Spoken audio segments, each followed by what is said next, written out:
ایک ایسا دور تھا جب عرب کی سرزمین پر اندھیرا ہی اندھیرا تھا۔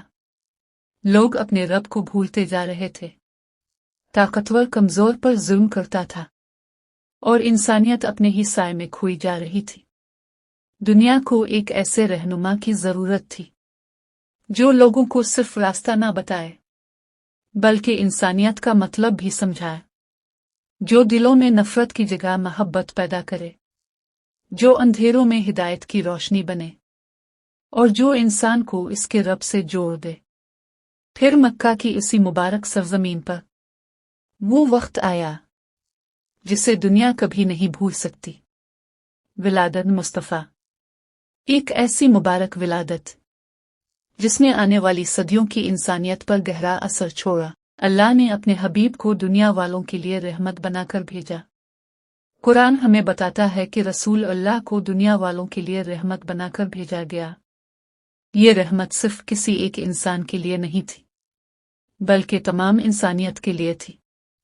اپنے لوگوں کو سچائی سکھائے، امانت کی حفاظت سکھائے، اور یہ سمجھایا کہ انسان کی اصل خوبصورتی اس کے مال میں نہیں بلکہ اس کے کردار میں ہوتی ہے۔ اپنے غریبوں، یتیموں اور ضرورت مندوں کے حق کی طرف لوگوں کی توجہ دلائے۔ جس معاشرے میں کمزور کی کوئی آواز نہیں تھی، وہاں کمزور کا حق ایک امانت بن گیا۔ اپنے پڑوسی کے حق کو بھی بہت اہمیت دی، یعنی ہمارا دین صرف مسجد تک محدود نہیں بلکہ ہمارا گھر، ہمارے رشتے اور ہمارا پڑوس بھی ہمارے اخلاق کی گواہی دیتا ہے۔ جہاں بدلہ لینا آسان تھا وہاں معافی کا راستہ دکھایا گیا، جہاں نفرت کا جواب نفرت سے دیا جاتا تھا وہاں رحمت اور صبر کی تعلیم ملی۔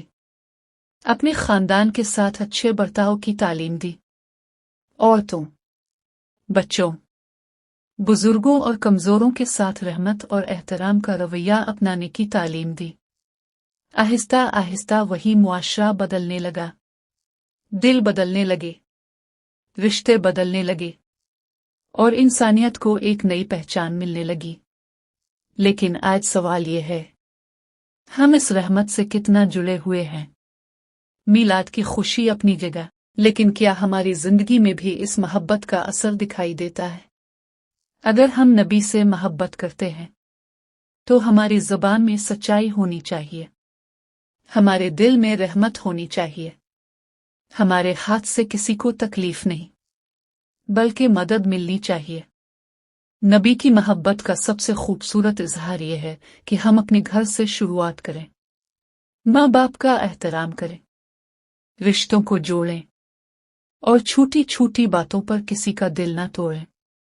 کبھی کبھی سب سے بڑا اخلاق یہ ہوتا ہے کہ انسان غصے میں بھی اپنی زبان کو روک لے۔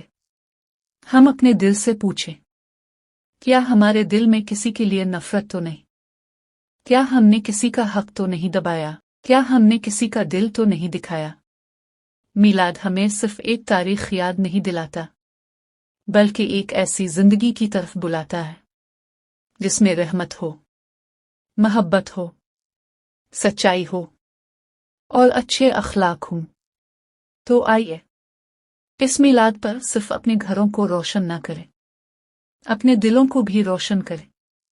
نبی کریم سے سچی محبت یہ ہے کہ ہم ان کی بتائی ہوئی راہ پر چلنے کی کوشش کریں، اپنے رب سے رشتہ مضبوط کریں، انسانوں کے ساتھ رحمت کا برتاؤ کریں، اپنے والدین کی عزت کریں، ضرورت مندوں کی مدد کریں، اور اپنے کردار کو بہتر بنائیں، کیونکہ محبت صرف زبان سے کہہ دینے کا نام نہیں، محبت تو اپنے کردار سے ثابت کرنے کا نام ہے۔ آئیے اس مبارک موقع پر اپنے دل میں ایک ارادہ کریں کہ ہم جھوٹ سے بچیں گے، کسی کا حق نہیں ماریں گے، کسی کا دل نہیں دکھائیں گے، اور جہاں تک ہو سکے اپنے آس پاس کے لوگوں کے لیے آسانی اور رحمت کا سبب بنیں گے۔